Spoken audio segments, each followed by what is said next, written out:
Hello बच्चा party, welcome all of you to your favourite channel learn infinite classes. तो so guys, आज के video में हम डिस्कस करेंगे साइक्लोट्रॉन के बारे में कि साइक्लोट्रॉन क्या है, साइक्लोट्रॉन के यूजेस क्या हैं और साइक्लोट्रॉन के प्रिंसिपल, इसके कंस्ट्रक्शन, इसके मैथमेटिकल एनालिसिस और इसके वर्किंग सारी कंप्लीट चीजें पढ़ेंगे आज साइक्लोट्रॉन के अंदर। तो सो गाइज, यदि आपको इसके पीडीएफ नोट्स चाहिए तो लिंक आपको नीचे दी गई है टेलीग्राम चैनल की, उस पर क्लिक करके आप पीडीएफ फाइल डाउनलोड कर सकते हैं। ठीक है, और यहाँ पर आप पढ़ेंगे आप साइक्लोट्रॉन के बारे में, साइक्लोट्रॉन क्या है। इससे पहले आपका प्यार बनाए रखें, चैनल को सब्सक्राइब कर बेल आइकन को प्रेस कर ले ताकि आपको नोटिफिकेशन मिलता रहे। चलिए अब शुरू करते हैं कि यहाँ पर साइक्लोट्रॉन क्या है।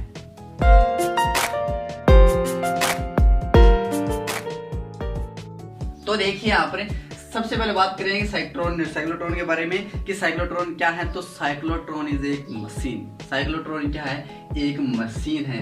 कैसी मशीन है? साइक्लोट्रॉन एक इलेक्ट्रोमैग्नेटिक मशीन है, विद्युत चुंबकीय मशीन है। साइक्लोट्रॉन क्या एक मशीन है? कैसी मशीन है? साइक्लोट्रॉन इलेक्ट्रोमैग्नेटिक मशीन है। ठीक है, साइक्लोट्रॉन इसका यूज क्या होता है भाई, क्या कार्य करती है, इसका वर्क क्या है साइक्लोट्रॉन का? तो इसका वर्क क्या है? Machine use to accelerate charge particle to very high speed, या फिर कह सकते हैं टू वेरी हाई एनर्जी। और यहाँ पर एनर्जी जो वो कौन सी होगी, वो आपकी एनर्जी होगी काइनेटिक एनर्जी, यानी 1/2 mv²।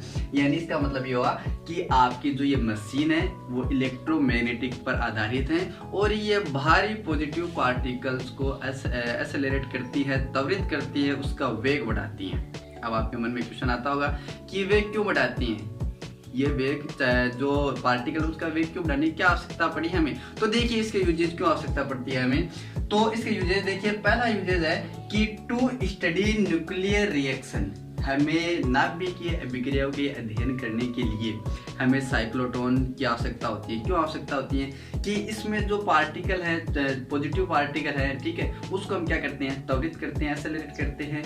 तो न्यूक्लियर रिएक्शन का यहाँ पर अध्ययन करना कोई यहाँ पर बच्चों का खेल नहीं है, क्योंकि उनके मॉलिक्यूल, इसके एटम को तोड़कर हमें अंदर जो न्यूक्लियर है, उसका नाभिक है, उसके अंदर तक पहुंचकर हम उसका अध्ययन कर सकते हैं। तो उसका अध्ययन कैसे करें, वो उसके एटम और जो उसके मॉलिक्यूल है उसको हम कैसे तोड़ें कि इस नाभिक तक पहुंच जाए, तो वो आम बात नहीं है। तो हम क्या करेंगे कि इस मशीन के द्वारा जो पॉजिटिव पार्टिकल हैं, जैसे मैंने अभी एग्जांपल लिखे हैं आपके प्रोटॉन, ड्यूटेरियम या अल्फा कण है, इनको हम त्वरित करके उच्च वेग से यदि हम उस मॉलिक्यूल या पार्टिकल तक पहुंचाएंगे तो वो उसको फाड़ते हुए, चीरते हुए अंदर नाभिक तक पहुंच जाए और नाभिक का अध्ययन हम आसानी से कर सकते हैं। और आपको बता दें कि साइक्लोट्रॉन का निर्माण जो है, इस मशीन का निर्माण इसी के लिए, यानी न्यूक्लियर रिएक्शन जो भी है या फिर न्यूक्लियर नाभिक की संरचना ज्ञात करने के लिए ही इसका निर्माण किया गया था।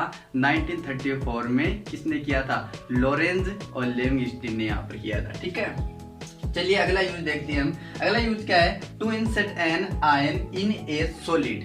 यानी कोई सॉलिड है, कोई ठोस हमारे पास, और उसके हमें जो प्रॉपर्टीज है, गुण धर्म है, उसमें हमें चेंज करना है। तो चेंज कैसे करेंगे भाई? कोई सॉलिड है तो सॉलिड के अंदर कोई किसी अन्य आयन या फिर किसी अन्य मॉलिक्यूल को अंदर हम उसके इंसर्ट कर देंगे, तब उसका जो प्रॉपर्टी जो वो चेंज हो जाएगी। लेकिन उसको अंदर इंसर्ट कैसे करेंगे? तो इंसर्ट करना को मतलब इंसर्ट नहीं कर सकते हम, क्योंकि उसके अंदर जो आणविक अंतराणविक बल है या फिर बहुत सारे बल लगे होते हैं ठोस के अंदर। उसके जो अणु मॉलिक्यूल बहुत पास होते हैं, बहुत टाइटली एक दूसरे से बंधे होते हैं, तो उसको तोड़ना मुश्किल है। ठीक है, जब हम त्वरित किए हुए हम इन पार्टिकल को अंदर तक जा सकता हो, उसको तोड़ते हुए बलों के मतलब विपरीत फोर्स जो है उसके विपरीत वो अंदर तक घुस सकता है। तो हम यहाँ पर कह सकते हैं कि इसके द्वारा भी हम सॉलिड में प्रॉपर्टीज में चेंज कर सकते हैं। चलिए तीसरा हमारा है use to start radio active decay. यानी रेडियो एक्टिव कोई पदार्थ है और उसको हमें एक्टिव करना है तो भी हमें किसका यूज करना होता है? किसका यूज करना होता है? त्वरित किए हुए, एक्सेलरेट किए हुए पॉजिटिव पार्टिकल का। ठीक है, तो ये तो बात हुई कि हमारे पास जो साइक्लोट्रॉन क्या है, साइक्लोट्रॉन क्या है, उसके यूजेस क्या है। तो साइक्लोट्रॉन क्या है, ये मशीन है, किस पर आधारित है ये मशीन, इलेक्ट्रोमैग्नेटिक पर आधारित है। क्या करती हैं ये जो पॉजिटिव पार्टिकल्स हैं उनको क्या करती हैं, एक्सेलरेट करती है, त्वरित करती हैं। ठीक है, ये इसके यूजेस, ये मशीन के बारे में हो गया। और यूजेस इसके हो गए कि न्यूक्लियर रिएक्शन का स्टडी करते हैं, सॉलिड का जो प्रॉपर्टी चेंज करना है, या फिर हमें कोई रेडियो एक्टिव को पदार्थ को एक्टिव करना है। ठीक है, अब बात करते हैं इसके प्रिंसिपल की कि ये किस सिद्धांत पर कार्य करता है। ये मशीन जो है किस सिद्धांत पर कार्य करती है। तो अभी हमने बताया था कि ये मशीन जो क्या है वो एक इलेक्ट्रोमैग्नेटिक मशीन है। विद्युत और यहाँ पर चुंबकीय दोनों क्षेत्र काम आने वाले हैं। विद्युत क्षेत्र भी काम आएगा और चुंबकीय क्षेत्र भी काम आएगा। कैसे आएगा, देखिए किस सिद्धांत पर कार्य करती है। यदि हमें किसी भारी पॉजिटिव पार्टिकल्स को, जैसे ये भारी पॉजिटिव पार्टिकल्स हैं, इसके हमें एक्सेलरेट करना है, वेग बढ़ाना है। ठीक है, तो हम क्या करते हैं कि इन कणों को मैग्नेटिक फील्ड के अंदर, बहुत ही पावरफुल मैग्नेटिक फील्ड के अंदर यूज किया जाता है मैग्नेटिक फील्ड का। ठीक है, भारी मैग्नेटिक फील्ड का यूज करके और क्या करते हैं कि इन कणों को इलेक्ट्रिक फील्ड के अंदर बार बार घुमाते हैं, बार बार गुजारते हैं। ठीक है, जैसे आप डायग्राम में यहाँ पर देख पा रहे हो कि यहाँ पर कोई इलेक्ट्रिक फील्ड है और इलेक्ट्रिक फील्ड के परपेंडिकुलर जो है यहाँ पर क्या है, मैग्नेटिक फील्ड है। यानी इसमें से बार बार गुजार कर जो है वो क्या करते हैं, उस पार्टिकल का वेग बढ़ा देते हैं, कि उसको एक्सेलरेट कर देते हैं। ठीक है, अब यहाँ पर दो चीजें आ रही हैं कि एक तो आ रहा है मैग्नेटिक फील्ड और एक आ रहा है आपका इलेक्ट्रिक फील्ड। तो मैग्नेटिक फील्ड इलेक्ट्रिक फील्ड का जो वर्क है वो क्या है। ठीक है, तो मैग्नेटिक फील्ड जो है वो उस पार्टिकल को सर्कुलर पाथ में मूव कराता है। ठीक है, यानी उसको गोल गोल घुमाता है। कौन, मैग्नेटिक फील्ड। और इलेक्ट्रिक फील्ड क्या करता है, इलेक्ट्रिक फील्ड उस भारी पॉजिटिव पार्टिकल के वेग में, या फिर यूं कह सकते हैं उनकी एनर्जी में वृद्धि करता है। कौन सी एनर्जी में, गतिज ऊर्जा, काइनेटिक एनर्जी में वृद्धि करता है कौन, इलेक्ट्रिक फील्ड। तो ये इलेक्ट्रिक फील्ड और मैग्नेटिक फील्ड के कार्य हो गए। ठीक है, तो ये होता है हमारा सिद्धांत कि ये किसी भारी पार्टिकल को इलेक्ट्रिक फील्ड के अंदर और एक भारी मैग्नेटिक फील्ड जो है वो लगाकर उसको बार बार गुजार कर उसको त्वरित किया जाता है। अब बात करते हैं इसके कंस्ट्रक्शन की, संरचना की। इसकी संरचना कैसे होती है, तो आप डायग्राम में यहाँ पर देख पा रहे हैं कि हमारे पास दो क्या होती हैं, अर्धवर्ताकार डिश होती हैं। अर्धवर्ताकार यानी अंग्रेजी के डी आकार के। ठीक है, जैसे यहाँ पर देख पा रहे हो D1 और D2, दो अर्धवर्ताकार क्या होती है, डीज होती है। ठीक है, इन डीज की जो व्यास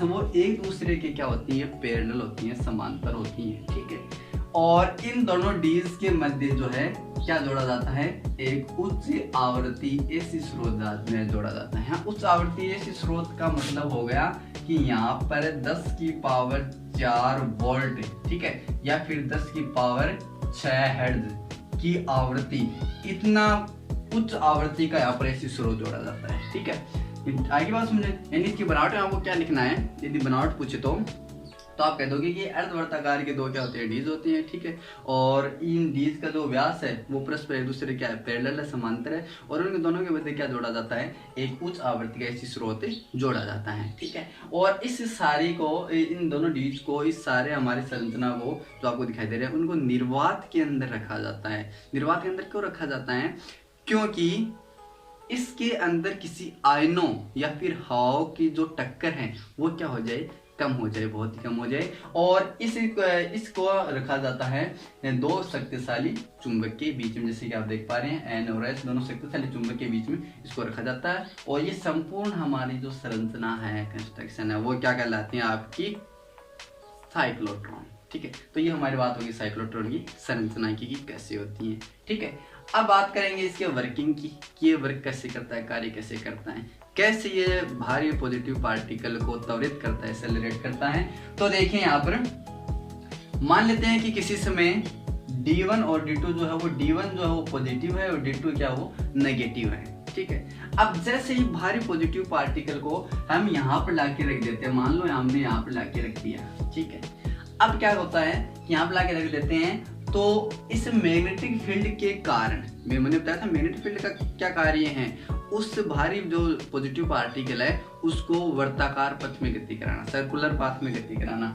तो यहाँ से जो आपका पॉजिटिव पार्टिकल है वो यहाँ तक क्या करेगा, गति करेगा वर्ताकार पथ, केवल यहाँ तक, केवल अर्धवर्त तक, है ना, आधे टाइम में। ठीक है, यहाँ तक गति करेगा। अब जैसे यहाँ तक गति करेगा, जो प्लस से माइनस की और इलेक्ट्रिक फील्ड जो प्रवाहित होती है, उसी समय यहाँ से गति करेगा, तब ये प्लस है ये माइनस है, तो ये क्या कर देगा, ये यहाँ से कण तक यहाँ तक आएगा, और यहाँ इसके दोनों के बीच में क्या लगा हुआ है, एक उच्च आवर्ती ऐसी स्रोत लगा हुआ है। तो इस यहाँ पर जो हमारे पास कुछ पार्टिकल होगा उसको क्या करेगा, उसको थोड़ा वेग दे देगा, उसकी थोड़ी एनर्जी बढ़ा देगा। तो एनर्जी बढ़ा देगा तो वो कण यहाँ तक आ जाएगा, ठीक है, यहाँ तक आ गया। अब जैसे हमारे पास यहाँ तक आ गया, ठीक है, जो पार्टिकल है वो यहाँ तक आ गया। अब क्या होगा कि अब मैग्नेटिक फील्ड के कारण वापस वो इस प्रकार गति करेगा D2 के अंदर, ठीक है, अर्धवृत्त के आधार पर, यानी अर्धवृत्त के अनुरूप यहाँ पर गति करेगा, ठीक है, गति करिए। अब जैसे ये इतना जो इस चक्कर का लगा रहा है, अर्धवृत्त जैसे वो लगा कर आ रहा है, इतने में क्या होता है कि उस आवर्ती ऐसी स्रोत है, तो इसकी दूरता चेंज हो जाएगी, यानी यहाँ से प्लस से माइनस की ओर बह रही है, तो यहाँ पर क्या हो जाएगी, माइनस से और प्लस, इसकी दूरता चेंज होगी। भाई ऐसी क्या होती है वोल्टेज, ऐसी वोल्टेज का हम ग्राफ देखते हैं तो ऐसे ही होता है ग्राफ, ठीक है, ऊपर नीचे, तो ठीक है। अब दूरता चेंज होती रहती है, यानी जिसे हम आवृत्ति कहते हैं, ठीक है, यानी 1 सेकंड में जितनी दूरता चेंज होगी उसे हम आवृत्ति कहते हैं। चलिए, तो अब क्या होता है कि यहाँ से आ जाती है मैग्नेटिक फील्ड के कारण अर्धवृत्त में आ जाता है, और जैसे दूरता चेंज हो गई, ये प्लस माइनस, ये प्लस से माइनस की हो जाएगा, और यहाँ पर जैसे आएगा बीच में, यहाँ पर जैसे गति करके यहाँ तक आएगा, तो वापस प्लस, यहाँ पर देखिए ये कण यहाँ से यहाँ आ जाएगा, ठीक है, प्लस से माइनस आएगा, तो वापस इस कण के यहाँ पर क्या कर देगा, इस पार्टिकल के वेग को बढ़ा देगा, ठीक है, वापस वेग को बढ़ा दिया तो ये वापस ये आ गया, और वापस वही प्रक्रिया चलती जाएगी, यानी जैसे मैग्नेटिक फील्ड के कारण वो अर्धवृत्त में चक्कर लगाएगा, उतने देर में क्या हो जाएगी, इसकी दूरता चेंज हो जाएगी, और चेंज होने के कारण हर बार दूरता चेंज होने पर हर बार उसके वेग में क्या होता जाएगा, परिवर्तन हो जाएगा, वेग बढ़ता जाएगा, ठीक, उसको एक्सेलरेट करता जाएगा। यानी ये 2 बार हो रहा है, यहाँ पर देखिए, एक संपूर्ण चक्कर में 2 बार उसका वेग बढ़ रहा है, यानी एक तो यहाँ बढ़ रहा था, यानी मानो QV इसके मतलब एनर्जी बढ़ी है जो भी है, और इसके बाद यहाँ पर 2QV हो गई, यानी एक संपूर्ण चक्कर में यहाँ 2 बार क्या हो रहा है, उसकी एनर्जी में, उसके वेग में वृद्धि हो रहा है, ठीक है। तो यहाँ पर इस प्रकार चक्कर लगाता जाएगा, उसका वेग जो है हर बार बढ़ता जाएगा। यहाँ पर मैग्नेटिक फील्ड जो है वो इसको सर्कुलर पाथ में गति कराएगा,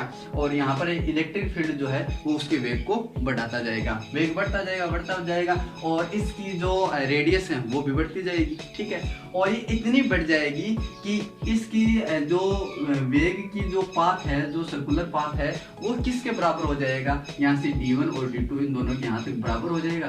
तब उसको क्या करेंगे, हम बाहर से इधर बाहर एग्जिट कर देंगे, निकाल लेंगे किसी पात्र में या कहीं पर भी।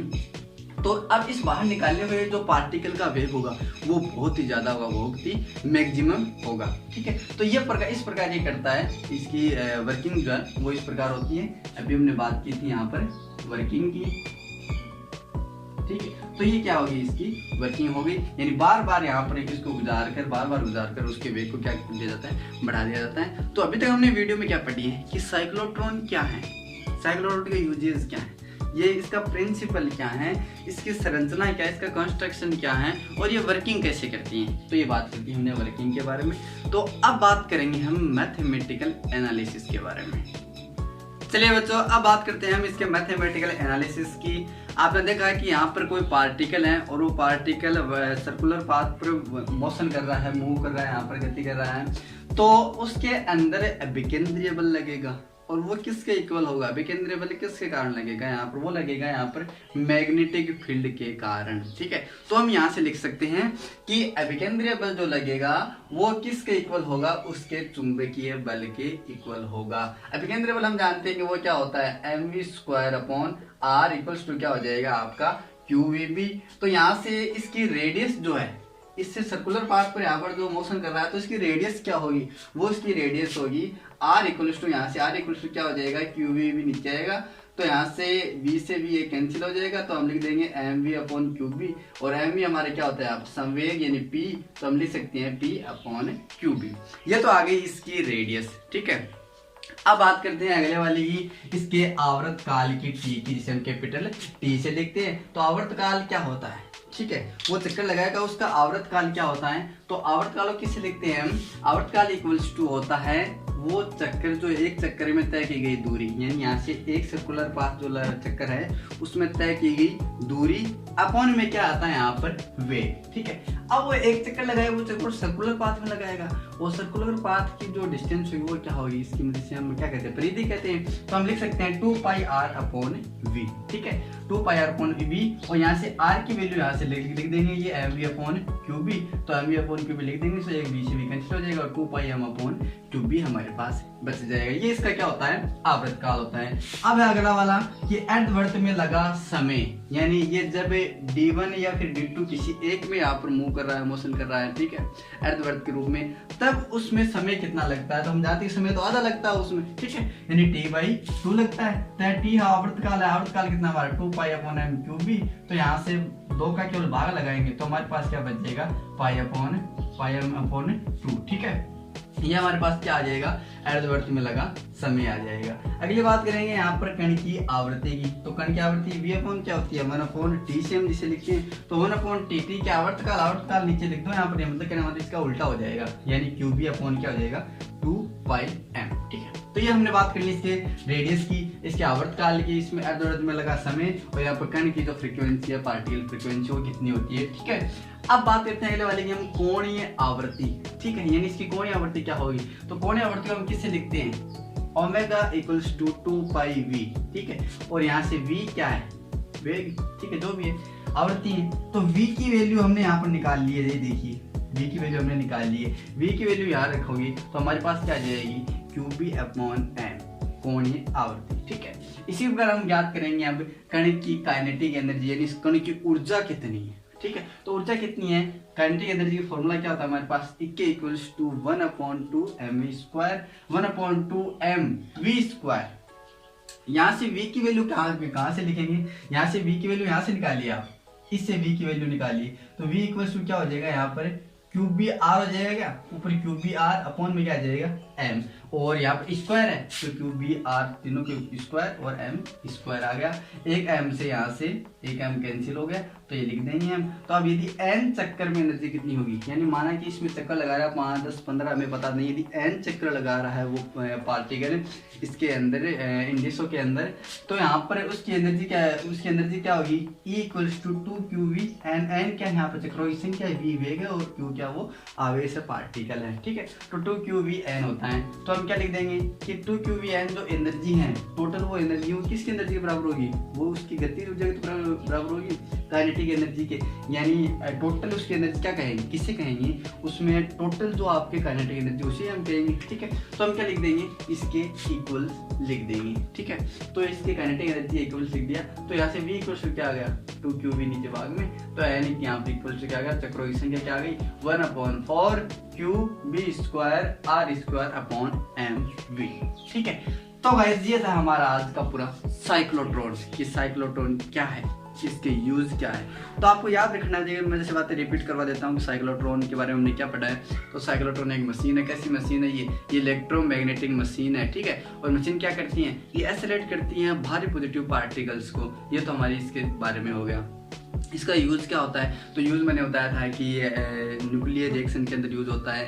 यदि सॉलिड स्टेट में हमें कोई गुण धर्म में उसको चेंज करना है, प्रॉपर्टी में चेंज करना है, तो हम इसका यूज़ लेते हैं, या फिर रेडियोएक्टिव पदार्थ को हम एक्टिव करने के लिए यूज में लेते हैं। इसके बाद हमने प्रिंसिपल पढ़ा था, इसका क्या सिद्धांत है, उस सिद्धांत के बारे में, इसके बनावट के बारे में पढ़ा था। तो बनावट नॉर्मल सी है, बस 2 चुंबक यहाँ पर ले लेते हैं और जिसके अंदर 2 डीज ले लेते हैं, जिसके अंदर हमें उच्च वोल्टता का यहाँ पर स्रोत लगा देते हैं। ठीक है, और उसको निर्वात के अंदर रख देते हैं, दोनों का व्यास जो पैरेलल होता है। ये वह बातें हमने की थी। ठीक है संरचना, इसके वर्किंग के बारे में हमने बात कर ली थी कि वो कैसे पॉजिटिव आता है तो कैसे चक्कर लगाता है, नेगेटिव आता है वो किस प्रकार होता है। ठीक है, इसके वर्किंग के बारे में बात कर ली थी। और इसके बाद हमने क्या पढ़ा था, इसके मैथमेटिकल एनालिसिस, यानी इसकी रेडियस है, आवृत्ति है, कोणीय आवृत्ति है, रेखीय आवृत्ति है, टोटल जो भी ऊर्जा हुआ वगैरह हमने यहाँ पर पढ़ ली है। ठीक है, तो ये पूरा कंप्लीट हमने आज साइक्लोट्रॉन पढ़ लिया है। जो बोर्ड में आता है, बोर्ड में हमेशा ही 3 से 4 नंबर का आता है, इनसे कुछ भी पूछ सकता है, इसकी बनावट, इसका यूज, या फिर इसका मैथमेटिकल एनालिसिस, या फिर इन 20 सूत्रों पर कोई न्यूमेरिकल पूछ लेता है। ठीक है, तो आई होप कि आपको वीडियो पसंद आया तो लाइक, अपने दोस्तों के साथ शेयर करें और चैनल को सब्सक्राइब जरूर कर लें ताकि आपको नोटिफिकेशन मिलता रहे। मिलते हैं अगले वीडियो में, तब तक के लिए जय हिंद।